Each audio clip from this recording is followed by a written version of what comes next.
Hey, this is Mayor Steve coming to you to talk a little bit more about the COVID-19 and testing and how do you approach that.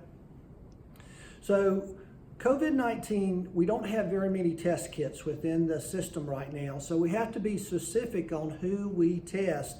And there's a set of criteria that we'll use to determine that.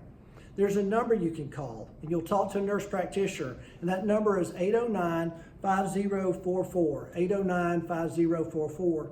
And they'll lead you through a series of questions. If you qualify for that, you won't go to the hospital, the ER, you'll go to one of the clinics, and they'll actually test you outside the clinic. The importance of that is so that you don't expose anybody else if we think that you're a high risk for COVID-19.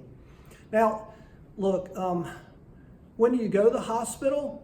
And that's a big question, because just because you go to the hospital doesn't mean you're going to get tested for COVID-19. If you have a high fever, if you have chest pain, if you have shortness of breath, you'd go to the hospital just like before, because it'd be more likely that you had pneumonia, or you had influenza, or you had some other kind of illness. And so they may or may not test you for COVID-19, depending if you meet the criteria, if you've had exposure, which is one of the biggest ones.